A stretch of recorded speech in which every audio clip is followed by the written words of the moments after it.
dulu.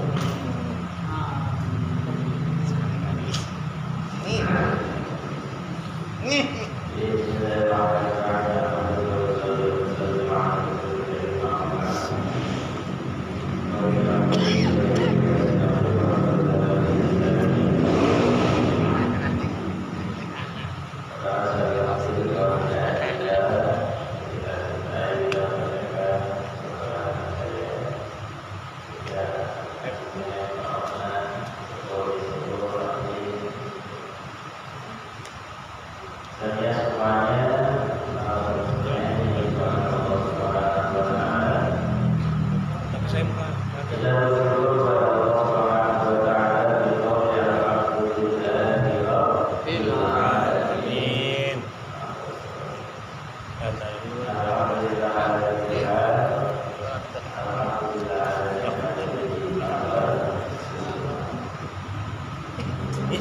Bang Iwong lain.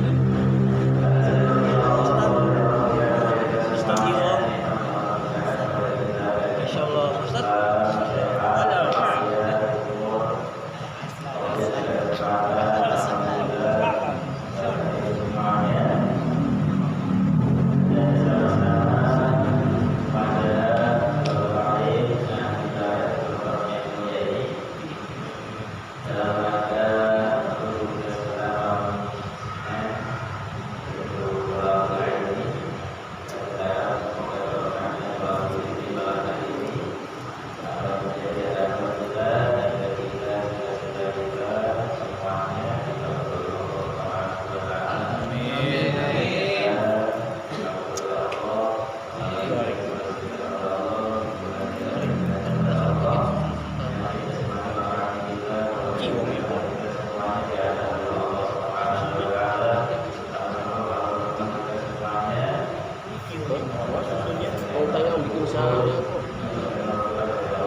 Kami aja nggak ngikut.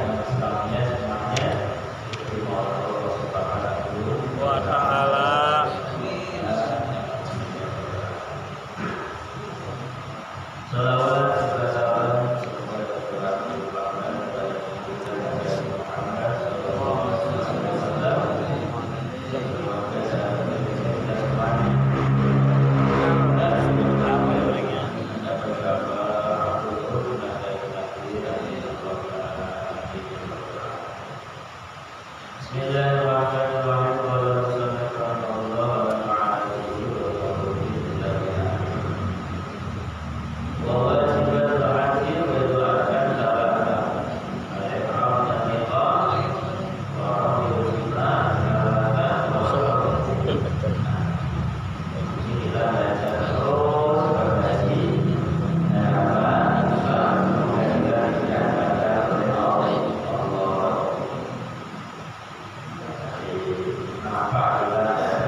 Yang pertama adalah dari infak. Kita tahu kalau infak itu ada dua.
Ihram haji di luar bulan haji.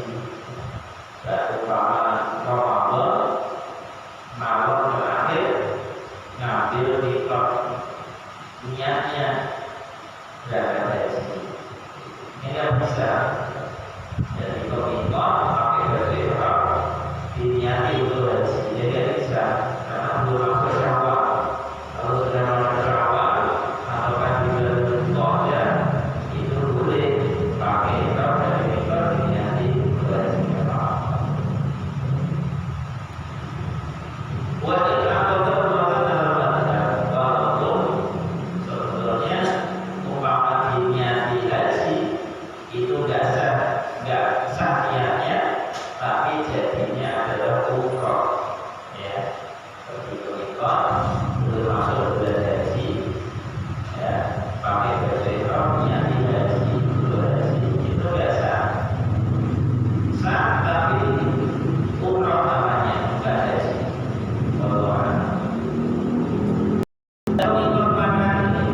Ikut makan itu yang disebutkan oleh saya fasyasyu imamati awal. Orang itu ada memang orang Mekah asli, ada yang bukan orang Mekah.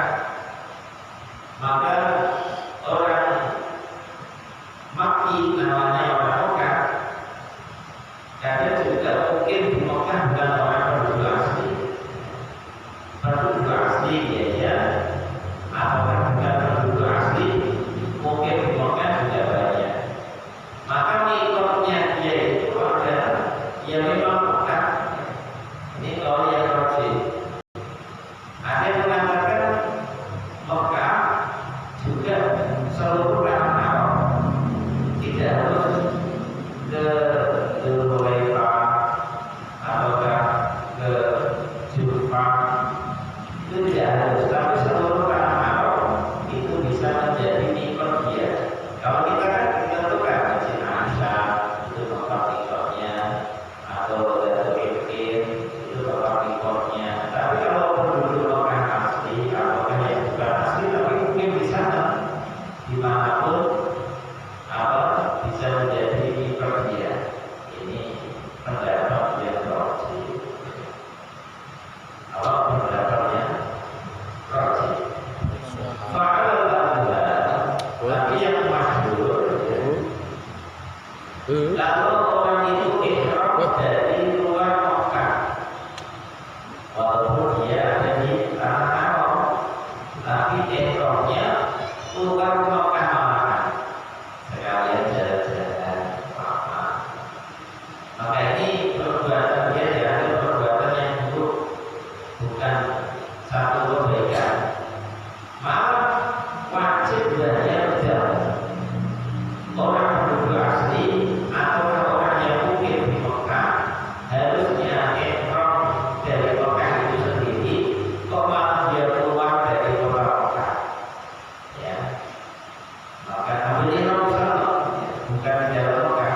Maka itu perbuatan yang baik, tidak baik. Wajib dia jalan, ya. Bahasa kita sembrono. Komunikasi yang enak saat yang susah. Ilah ya'ud ilaihi, itu kalau dia tidak balik lagi ke Mekah, ngambil mikot dari Mekah, bayarnya wajib. Tapi kalau dia balik lagi ke Mekah, kemudian ngambil mikot dari yang ditentukan, bila suci Mekah, ya tidak apa-apa, tidak wajib bayar lagi. Ini kalau dia tidak kurang. Ihramnya orang Mekah asli, minta dari Baghdad, dari pintu rumahnya itu mau utama, dan enak. Kalau di Mekah, pada dia keluar dari rumah, sudah dihitung diniati kalau saya berada di rumah, pakai helm dari rumah, enak gitu. Ini kalau orang juga Mekah seperti itu, dari pintu rumah itu pakai ihram malah bagus. Ada pun yang belum mungkin di Makkah, yang tidak mungkin di Mekah, tidak tinggal di Mekah. Baikkan masih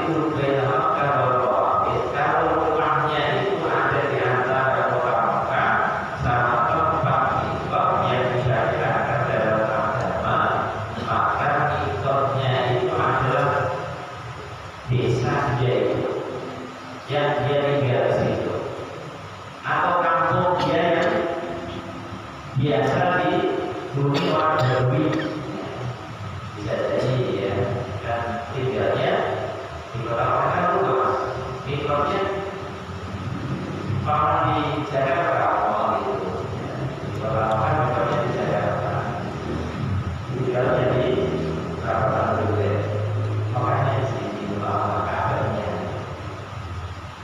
Kalau dia posisinya ada rumahnya itu ada di antara Mekah sama tempat mikot, maka mikotnya dari kampungnya dia tinggal di situ.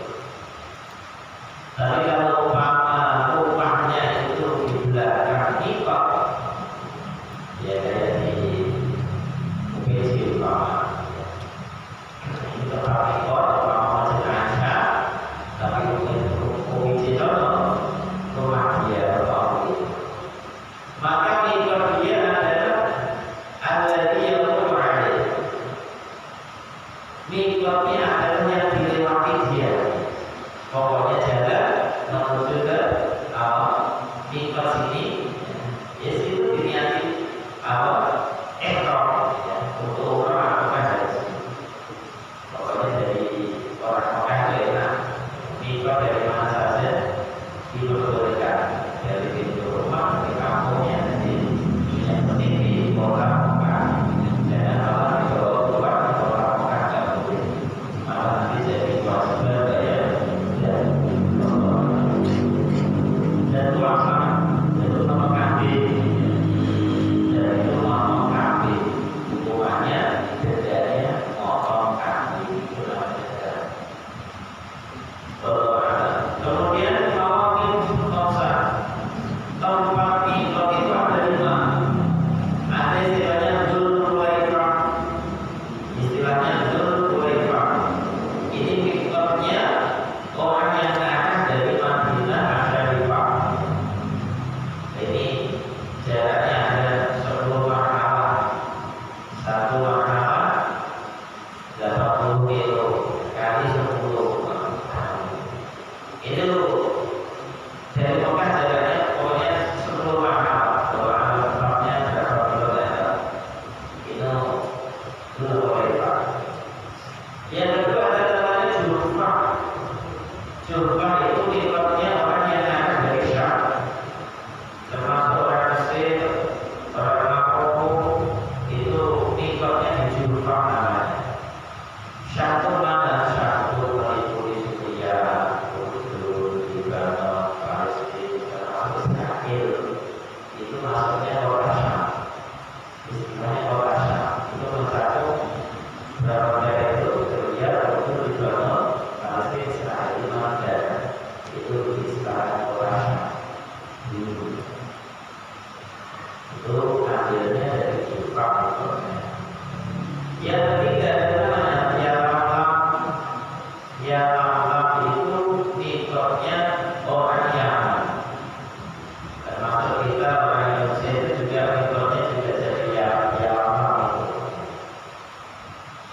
Yang keempat ada namanya Qarn, atau dibacanya Isqarn, Qarnun. Ini mikot yang ada dari Najd, termasuk juga orang Hijaz. Hijaz itu mana? Mekah, Madinah, Jeddah, Taif, bahkan termasuk Kabul, kemudian Badar, Yaqub, Rabi', Islam, Barat Laut, Saudi, ya. Itu ngambil mikotnya dari Qarn istilahnya. Itu namanya orang Hijaz. Yang keempat ini kita oleh Nabi Shallallahu Alaihi Wasallam, ini disebutkan dalam kitab Raudhah. Ya. Kemudian ada mikot yang nomor 5 yaitu Dzul Ilqin. Ya. Dzul Ilqin. Ini mikot orang yang akan dari Irak, termasuk juga yang dari Khorasan. Khorasan itu ada Afghanistan, Iran, Tajikistan, Uzbekistan, Kazakhstan, Turkmenistan. Itu semuanya masuk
situ untuk ihram umroh atau haji.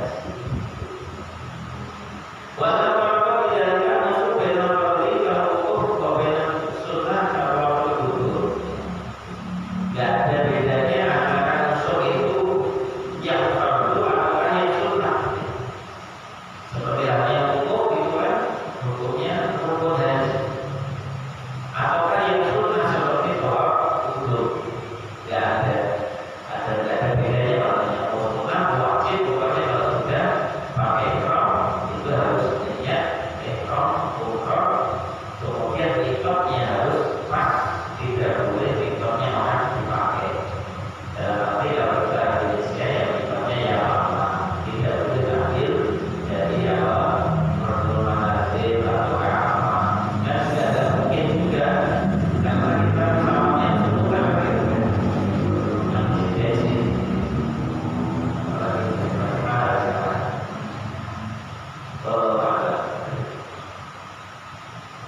kemudian waktu jima antara di antara wajibnya haji tadi adalah membalas jumroh, melempar jumroh yang 3. Nah, ini maknanya bukan termasuk jumroh akobah. Jumroh akobah itu melemparnya pas hari raya, Yaumul Akhir, hari raya, yakni ya istilahnya hari Id, Yaumul Id.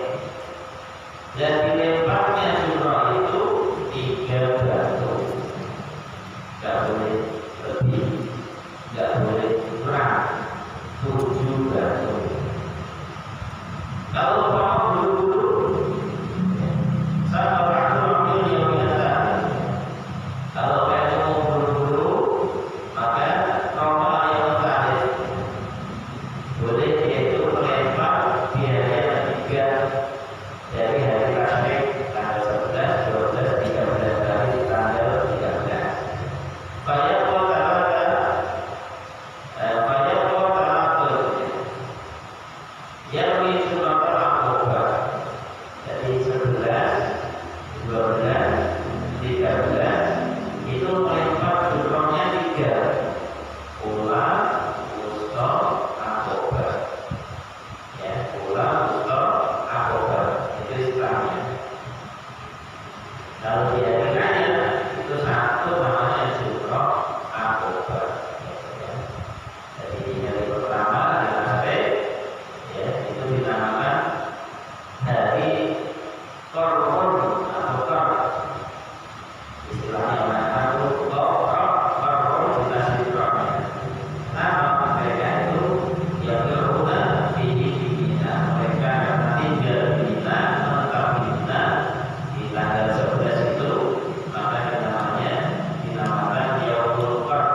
Firamitannya modal bulan.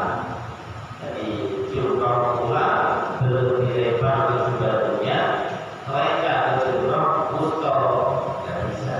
Jadi tidak dihitung. Lemparan sekali yang di wusto itu yang dihitung. Balik ke sini ke ulang, lempar sekali baru dihitung lemparan yang pertama dalam arti jumroh ulang. Nanti beda ke jumroh wusto. Kemudian narkoba tidak boleh semaunya sendiri, harus tertib keluar. Wa anna surrohi wajib mayahu ali surrohi. Lemparnya bagaimana? Pokoknya dilempar aja. Mau gaya apapun yang penting dilempar. Dan apa kalau wadwan hajar fil nama lam yu'tad bihi ala sahih. Kalau umpama dia di badan melempar jumroh, dia nggak lempar, dijatuhkan jatuh gitu. Nggak bisa, ya walaupun masuk di lingkungan sekitar dia lempar itu nggak bisa. Dia harus lempar, nggak boleh dijatuhin itu, itu nggak dihitung namanya itu. Allah, lah bisa rohnya. Disyaratkan juga disyaratkan itu harus diniati melempar jumroh. Kalau umpama dia melempar ke atas, nggak ada niat melempar jumroh, ternyata pernah gitu, maka ini nggak hitung, nggak sengaja melemparnya ke atas karena dia yang di lubang situ, ini nggak dihitung karena nggak ada niat. Dan tidak disyaratkan bahwa ada film apa. Jadi tidak disyaratkan batunya itu nempel. Nanti nggak ada batu dilempar nempel. Jadi dia tidak ada. Jadi nanti dia jatuh dari itu. Jadi tidak disyaratkan layaknya melempar tangan kemudian nempel yang tidak. Jadi yang penting kena jatuh. Dan sebenarnya antara saya di rumah kalau saya di rumah itu lagi apa? Jadi kerikil itu harus mengenai sasaran. Kalau ragu pak, ini kerikil saya jatuh dari sana itu, lemparnya jauh dari jauh. Kalau ada keraguan, batunya nggak menaikinya atau nggak masuk lubang yang kita ini itu kasih badannya, maka ini kalau jadi ini tidak masuk hitungan yang satu. Dalam artian ada hubungan satu saja tidak hitung. Maka lemparan yang kedua, yang dia tidak ragu dan pasti kena sasaran, baru dihitung yang pertama. Baru pertama. Disyaratkan usul rasul al-marfah bifi'lihi. Disyaratkan lemparnya itu memang dia yang lempar, bukan orang lain. Kalau dia lempar batu itu pikir, kemudian pikirnya itu jatuh di kepalanya orang, kemudian lengkap dia angkat, maka itu tidak dihitung dia yang lempar. Makanya nanti kayak sasaran, maka itu tidak dihitung oleh Pak Jumroh. Itu memang dengan tangannya sendiri kena sasaran.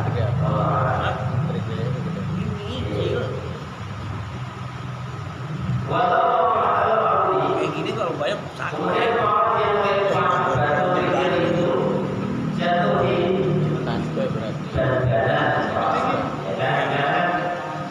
Jatuhnya umpama nggak langsung ke lubang tapi jatuh di badan gede, kemudian masuk itu. Maka di sini aja nggak apa-apa, lemparannya udah nyampe. Ini kecil.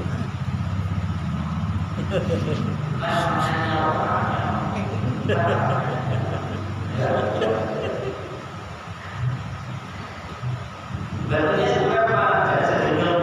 Oh, pinjol. Jadi bicarakan kalau umpama nih ya, harus dia melempar. Kalau dia melempar batu kerikil itu kena berat badannya, ya, kemudian jatuh ke lubang itu nggak apa-apa, itu kan lemparan dia. Tapi kalau kena kepala orang baru jatuh ke lubang itu bukan lemparan dia, tapi sebetulnya orang. Jadi lempar bukan dia, itu seperti itu. Bisa ada juga. Ya. Lemparnya pakai kanan dia. Kalau umpama dia bermain bola, dilempar ditendang, gitu. Itu bukan lempar, tendang namanya. Ya. Mungkin ada orang seperti itu. Ya. Suka main bola, pas jadi lempar jumpa nggak pakai kanan, pakai kaki. Dilempar ditendang, gitu. Ini nggak bisa, boleh. Ya, harus pakai tangan. Disarankan juga lemparnya itu 7 batu. Bisa pakai apa? Lemparnya 7 kali. 7 batu 7 kali. Tidak boleh 7 batu itu berdua. Kalau sekali itu loh, tidak boleh. Kan keringat gitu kan. Harus satu-satu. Mungkin kalau yang tidak tahu, lama sekali Sekalian.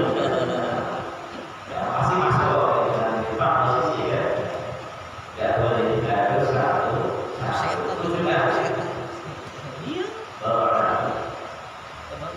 walau orang juga walau orang buruk walau datangnya kalau orang lain dilempar langsung kan berarti kan nggak tahu nih yang duluan yang pertama kan juga nih mungkin yang duluan bisa juga maka ini nggak apa-apa yang penting satu-satu ya kan satu-satu ternyata pas berurutan seperti itu yang duluan yang kedua nggak masalah yang penting 2 kali terus tidak boleh dua-dua nggak boleh paham ya? Wala syaratu asal lam yurmati atau lam berhasil apa dua bi atau baca jadi tidak disyaratkan batu kerikil itu lam yurmati atau lam berhasil jadi kita kan duduk sini kita baru duduk Kalau batu sempit. kalau kita kan nggak usah ngambil gini nggak usah gini Buk. kan ini kan ya dan seakan-akan itu batu yang dilempar kedorong batu yang kedua gitu seakan-akan ini nggak apa-apa nggak masalah ya mau ambil satu-satu bukan ini apakah sekali 7 kali ini tapi satu-satu nggak apa-apa boleh aja yang penting dia memang tangan dia yang lempar ya. Walaupun kesundul batu yang kedua nggak masalah ya. Wah tapi udah kamu ada yang dilempar itu harus batu ya. Harus batu kecil batu kecil nggak boleh pakai apa Sendal. nggak boleh atau kan pakai yang keras-keras yang lain pakai permen atau pakai kacang nggak bisa harus pakai adanya kan di satu lupa bawa batu kecil pakai kacang aja nggak boleh harus pakai batu kecil pokoknya macam batu apa yang bikin batu ya. Batu yang aku batu yang Korek-korek. batu yang kasar batu yang pokoknya batu jenis apapun Hah? yang penting batu